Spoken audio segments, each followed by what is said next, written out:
नमस्कार किसान भाइयों, टैकेरी सॉल्यूशन में आपका स्वागत है। आज हम इस वीडियो के माध्यम से बात करते हैं गन्ना की नई विधि रिंग पिट मेथड अर्थात गड्ढा विधि से गन्ना की बुआई के बारे में।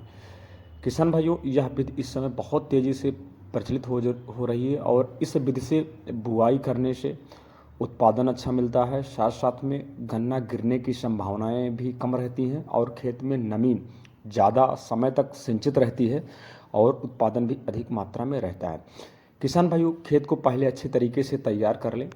समतल करने के बाद आप रिंग पिट मेथड से जो गड्ढा बनाया जाता है, आप यंत्र की सहायता से, ट्रैक्टर के द्वारा मशीन लगा के अथवा फावड़े की सहायता से आप खुदाई कर सकते हैं। गड्ढा बनाते समय किसान भाइयों, आपको निम्न बातों की बात करते हैं कि गड्ढे को हमको किस हिसाब से बनाना चाहिए। तो किसान भाइयों, इसकी जो गोलाई होती है लगभग 90 सेंटीमीटर व्यास के आसपास की होना चाहिए और अगर हम इसकी गहराई की बात करते हैं तो लगभग 30 सेंटीमीटर से 45 सेंटीमीटर के आसपास रखी जाती है। अगर हम बात करें एक गड्ढे से दूसरे गड्ढे की दूरी, तो जो बीज का जो केंद्र है, एक केंद्र से दूसरे केंद्र की दूरी लगभग 105 सेंटीमीटर के आसपास होना चाहिए। अगर इस विधि से आप गड्ढे की खुदाई करते हैं तो लगभग 1 हेक्टेयर में 9000 के आसपास गड्ढे बनते हैं।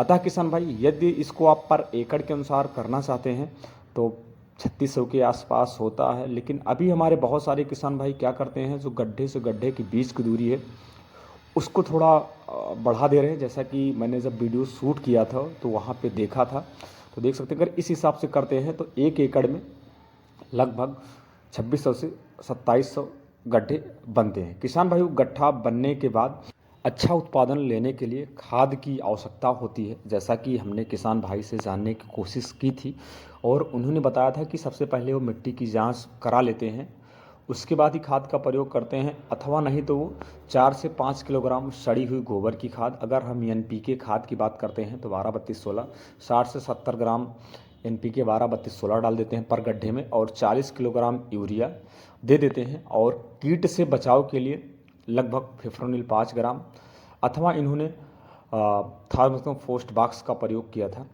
अगर हम इसकी मात्रा की बात करते हैं तो 0.3 मतलब आधा ग्राम से कम पर गड्ढे के अनुसार इन्होंने दे दिया था, जिससे व्हाइट गर्भ, दीमक और अर्ली स्टेम बोरर जो शुरुआत में तना छेदक लगता है, पीका सूख जाता है, उससे नियंत्रण हो जाता है।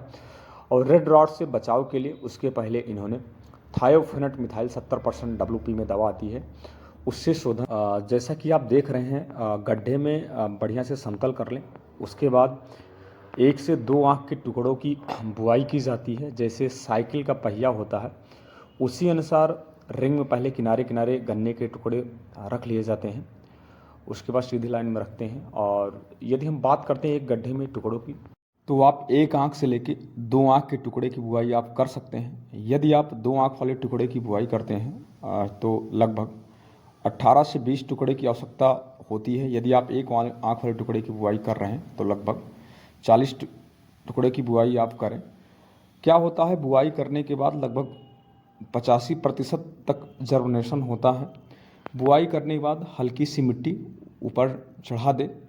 शेष मिट्टी जब का आपके पौधे का जमाव हो जाता है और आपका पौधा लगभग 15 से 20 सेंटीमीटर के आसपास का हो जाए, उसके बाद मिट्टी चढ़ाएं, साथ में खाद डाल दें। यदि आप किसान भाई इस अनुसार आप बुआई करते हैं तो आपको अच्छा उत्पादन मिलेगा। इस विधि से बुआई करने से गन्ना गिरने की संभावनाएं सबसे कम रहती हैं और बंधाई के लिए भी सबसे आसान रहता है। और दूसरी बात, एक बार सिंचाई करने से नमी काफ़ी समय तक संरक्षित रहती है, जिससे हमारे किसान भाई जो सिंचाई करते हैं वो अन्य विधि की अपेक्षा इसमें कम सिंचाई करना पड़ता है और उत्पादन भी बहुत अच्छा मिलता है। किसान भाइयों, ये जो जानकारी है हमने किसान के द्वारा जो जानकारी मिली है उसी के द्वारा हम साझा कर रहे हैं। जो भी हमारे किसान भाई आज हमारी वीडियो को पहली बार देख रहे थे, हमारी वीडियो पसंद आई हो तो आप हमारे चैनल को सब्सक्राइब अवश्य करें और बेल आइकन का नोटिफिकेशन दबा के नोटिफिकेशन ऑन कर दें। जैसे मैं खेती से संबंधित वीडियो बनाऊं सबसे पहले आप तक पहुंचे वीडियो।